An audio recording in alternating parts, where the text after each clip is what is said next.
Et si je vous disais que la faiblesse musculaire dont vous souffrez n'est pas une conséquence inévitable du vieillissement, mais une affection spécifique dont les causes peuvent être traitées? Pause dramatique. Des études récentes révèlent une vérité surprenante.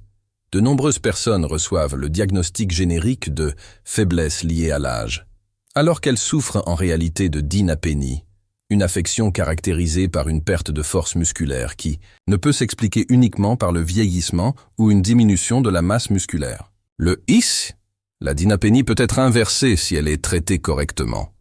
Des chercheurs de l'Université de Chicago ont constaté que 68% des personnes de plus de 60 ans diagnostiquées avec une faiblesse naturelle souffraient en bisantissin, réalité de dynapénie, et que 78% d'entre elles avaient retrouvé une force significative en seulement 8 semaines en suivant un protocole spécifique. Aujourd'hui, je vais vous expliquer comment identifier cette affection et les étapes à suivre pour retrouver votre force, quel que soit votre âge.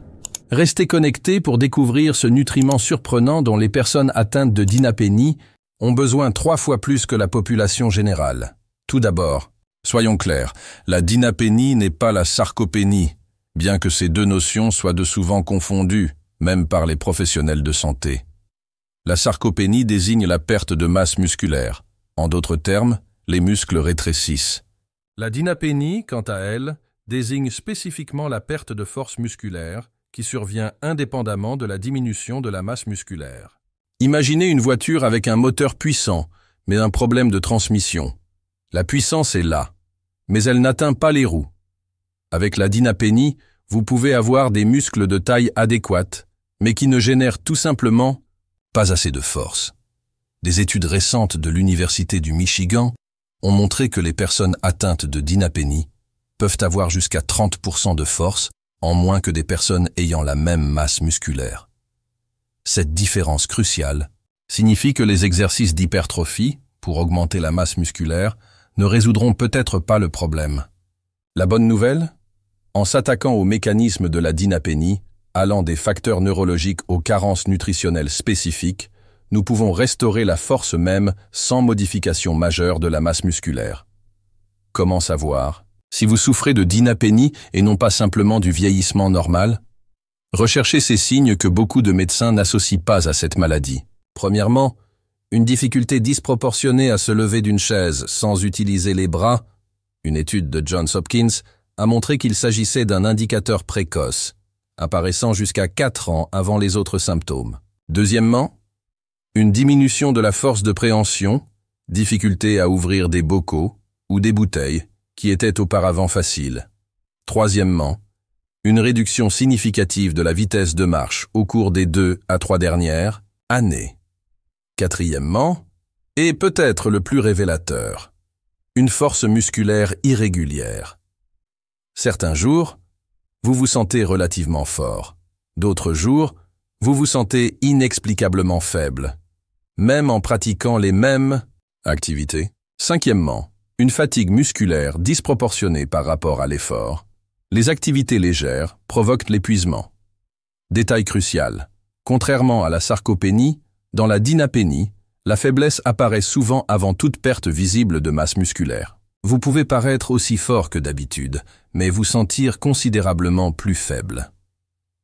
L'un des aspects les plus fascinants et les moins connus de la dynapénie concerne sa composante neurologique. Des recherches récentes menées à l'Université de Toronto ont révélé que jusqu'à 40% de la perte de force liée à la dynapénie n'est pas liée aux muscles eux-mêmes, mais à la communication entre le cerveau et les muscles. Plus précisément, on observe une détérioration des jonctions neuromusculaires, les points de connexion des nerfs aux muscles. C'est comme avoir un excellent système électrique à la maison, mais des connexions défectueuses dans les prises. De plus, la capacité du système nerveux central à activer pleinement les unités motrices, ces groupes de fibres musculaires qui travaillent ensemble, est réduite. Les personnes atteintes de dynapénie n'activent souvent que 60 à 70% de leurs unités motrices lors d'un effort maximal, contre 85 à 95% chez les personnes non atteintes. Cela explique pourquoi certaines personnes conservent une bonne masse musculaire, mais perdent de la force de manière disproportionnée. La bonne nouvelle est que ces connexions neuronales peuvent être considérablement améliorées grâce à des techniques d'entraînement spécifiques, totalement différentes des exercices traditionnels recommandés aux personnes âgées. La nutrition joue un rôle étonnamment important dans la dynapénie, allant bien au-delà de la simple recommandation de manger plus de protéines. Des études récentes ont identifié des carences nutritionnelles spécifiques affectant directement la fonction neuromusculaire. Tout d'abord, la vitamine D. Une étude menée auprès de 1200 adultes de plus de 60 ans a montré que les personnes ayant un taux adéquat de vitamine D présentaient 32% de risque en moins de développer une dynapénie. Mais l'aspect le plus fascinant réside dans la relation entre le magnésium, le calcium et le potassium. Les chercheurs. Des chercheurs de l'université de Tübingen ont découvert que l'équilibre entre ces minéraux est plus important que leurs quantités absolues. Les personnes atteintes de dynapénie présentent souvent des ratios déséquilibrés, en particulier un ratio calcium-magnésium très élevé. Un autre nutriment essentiel souvent négligé est la créatine, non seulement pour les athlètes, mais surtout pour les personnes de plus de 60 ans. Une étude en double aveugle contrôlée par placebo a démontré qu'une supplémentation en créatine augmentait la force des personnes atteintes de dynapénie de 14% en seulement 6 semaines, sans augmentation de la masse musculaire, ce qui confirme son effet sur l'efficacité neuromusculaire. L'inflammation chronique de bas grade représente l'un des facteurs les plus destructeurs et les moins évoqués de la dynapénie.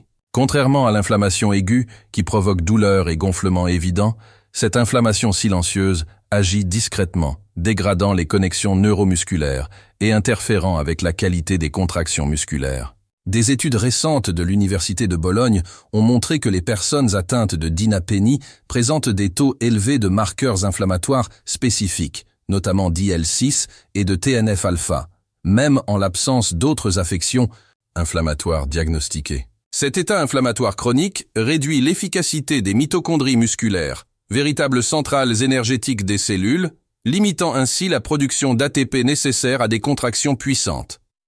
Plus alarmante encore, des chercheurs de l'Université de Californie ont découvert que certains médicaments couramment prescrits aux personnes de plus de 60 ans peuvent involontairement augmenter cette inflammation musculaire spécifique, accélérant ainsi la dynapénie. Il a été démontré que la réduction de cette inflammation par des interventions diététiques spécifiques et des composés anti-inflammatoires naturels permet de restaurer jusqu'à 21% de la force perdue en seulement 30 jours, sans modification de la masse ou du tonus musculaire. Régime d'exercice. Le stress oxydatif représente un autre facteur critique de la dynapénie, rarement abordé dans les discussions sur la faiblesse musculaire liée à l'âge. Les mitochondries, nos centrales énergétiques cellulaires, sont endommagées, augmentant avec l'accumulation de radicaux libres au fil des années. Cependant, dans la dynapénie, ce processus est accéléré par des facteurs spécifiques. Des recherches récentes menées par l'Université de Copenhague ont révélé que les personnes atteintes de dynapénie présentaient des niveaux de dommages oxydatifs dans les mitochondries musculaires 34% plus élevés que les personnes du même âge qui ne présentaient pas cette maladie. Cela affecte directement la production d'ATP, le carburant moléculaire nécessaire aux puissantes contractions musculaires. Encore plus surprenant, une étude menée à l'Université de Pittsburgh a démontré que certains composés antioxydants, courants dans les suppléments multivitaminés, peuvent être inefficaces contre ce type spécifique de stress oxydatif mitochondrial, tandis que d'autres composés moins connus, tels que la PQQ, pyrroloquinoléine-quinone, et l'hydroxytyrosol, présent dans l'huile d'olive extra vierge, étaient particulièrement efficaces pour restaurer la fonction mitochondriale chez les personnes atteintes de dynapénie, augmentant la production d'énergie musculaire jusqu'à 28% en seulement 45 jours. En matière d'entraînement pour la dynapénie, il est nécessaire de s'éloigner des concepts traditionnels. Alors que la plupart des programmes destinés aux personnes âgées se concentrent sur des exercices légers et à répétition élevée, une étude récente de l'Université de Birmingham a révélé un protocole révolutionnaire appelé « entraînement neuroadaptatif ». Cette méthode se concentre sur la qualité du recrutement musculaire plutôt que sur le volume ou l'intensité de l'exercice. Le protocole comprend 3 éléments principaux. Premièrement, des exercices d'intention maximale. Vous effectuez des mouvements simples en vous concentrant intensément sur la contraction du muscle avec une force maximale, même avec des poids relativement légers. Deuxièmement, une variation constante. Vous modifiez les angles, les vitesses et les schémas de mouvement à chaque séance pour stimuler de nouvelles connexions neuronales. Troisièmement, et la plus innovante, la technique de contraction radiante. Vous contractez intentionnellement les muscles adjacents pendant l'exercice principal. Une étude récente portant sur 147 participants atteints de dynapénie a montré que ce protocole neuroadaptatif produisait des gains de force 41% supérieurs à ceux d'un entraînement conventionnel en seulement 6 semaines, avec seulement 3 séances de 20 minutes par semaine. Plus impressionnant encore, ces gains se sont produits sans augmentation significative de la masse musculaire, démontrant ainsi une efficacité neuromusculaire améliorée. L'impact du sommeil sur la force musculaire va bien au-delà de ce que l'on pourrait croire, notamment en ce qui concerne la dynapénie. Des recherches récentes menées à l'Université de Chicago ont révélé que pendant le sommeil profond, stade 3 et 4, un processus appelé consolidation neuromotrice se produit. Le cerveau renforce les connexions neuronales établies avec les muscles pendant la journée. Les personnes atteintes de dynapénie constatent souvent des réductions spécifiques de ces stades de sommeil, même lorsque leur durée totale de sommeil semble suffisante. Plus alarmant encore, une étude de 2023 a montré que 2 nuits consécutives de moins de 6 heures de sommeil seulement peuvent réduire temporairement la force musculaire jusqu'à 14% chez les personnes prédisposées à la dynapénie, sans modification de la masse musculaire. Cela explique pourquoi de nombreuses personnes signalent une faiblesse intermittente, des bons et des mauvais jours qui semblent aléatoires. L'étude a également révélé que certaines techniques de préparation au sommeil peuvent spécifiquement augmenter les stades de sommeil profond jusqu'à 27%, entraînant des améliorations mesurables de la force musculaire le lendemain matin. Cela inclut le protocole CNS Reset, développé spécifiquement pour optimiser la consolidation neuromotrice pendant le sommeil. Venons-en maintenant aux nutriments surprenants dont les personnes atteintes de dynapénie ont besoin en quantité significativement plus élevée, la choline. Ce nutriment, proche de la vitamine B, joue un rôle crucial dans la fonction neuromusculaire, notamment dans la vitesse de transmission de l'influx nerveux et la santé des jonctions neuromusculaires. Une étude révolutionnaire de l'Université du Massachusetts a révélé que les personnes atteintes de dynapénie présentaient souvent des taux de choline inférieurs de 23% à ceux des personnes du même âge non atteintes. Plus surprenant encore, une supplémentation en choline a augmenté la force musculaire de 17% en seulement 12 semaines, sans autre intervention. La choline est présente dans des aliments tels que les œufs, surtout le jaune, le foie et les ies. Céréales complètes, mais en quantité insuffisante pour compenser la carence établie. Les chercheurs ont constaté que les personnes atteintes de dynapénie ont besoin d'environ 550 à 650 mg de choline par jour, alors que l'alimentation moyenne n'en apporte que 200 à 300 mg. Ce nutriment agit également en synergie avec les acides gras oméga 3 pour réparer les membranes des cellules nerveuses, améliorant ainsi leur vitesse, et l'efficacité de la transmission de l'influx nerveux aux muscles. Nous allons maintenant intégrer le tout dans un protocole pratique de 21 jours, qui a montré des résultats remarquables lors d'études cliniques. La première semaine, concentrez-vous sur cet aspect. Posez les bases. Commencez par le protocole nutritionnel anti-inflammatoire en éliminant les principaux aliments inflammatoires et en ajoutant des sources naturelles de choline, comme les œufs et la lécithine de tournesol. Mettez également en œuvre le protocole d'optimisation du sommeil dont nous avons parlé. Au cours de la deuxième semaine, introduisez un entraînement neuroadaptatif 3 fois par semaine, seulement 20 minutes par séance, en vous concentrant sur la qualité du recrutement musculaire plutôt que sur la quantité d'exercice. Ajoutez également le protocole de supplémentation spécifique, y compris le rapport magnésium-calcium correct et les composants antioxydants spécifiques aux mitochondries. Au cours de la troisième semaine, maintenez toutes les interventions précédentes et ajoutez les techniques de pratique mentale, des visualisations spécifiques des contractions musculaires qui, selon les études de neuroimagerie, active les mêmes circuits neuronaux que le mouvement réel. Les résultats? Les études cliniques montrent une augmentation de la force de 9 à 14% au cours de la première semaine, de 16 à 22% à la fin de la deuxième semaine et de 25 à 34% à la fin du protocole de 21 jours.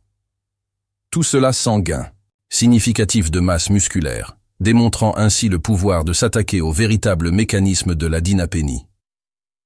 Si vous reconnaissez l'un des signes de dynapénie évoqués aujourd'hui, je vous propose un défi. Appliquez le protocole que j'ai partagé pendant les 3 premiers jours et observez la réaction de votre corps. Pour vous accompagner dans cette démarche, j'ai préparé un guide détaillé présentant le protocole complet de 21 jours, incluant des recettes anti-inflammatoires spécifiques, des exercices neuroadaptatifs illustrés et le programme de supplémentation. Exact. Pour recevoir ce guide gratuitement, laissez un commentaire ci-dessous avec les mots « force naturelle » et je vous l'enverrai directement. Si ce contenu vous a été utile, partagez-le avec une personne confrontée à ces difficultés. Vous pouvez littéralement changer la vie de quelqu'un. Dans la prochaine vidéo, je révélerai le lien surprenant entre dynapénie et santé cérébrale que les chercheurs viennent de découvrir. Activez la cloche pour ne rien manquer. N'oubliez pas, la force n'est pas seulement une question d'âge, c'est une question de connaissances et d'actions appropriées.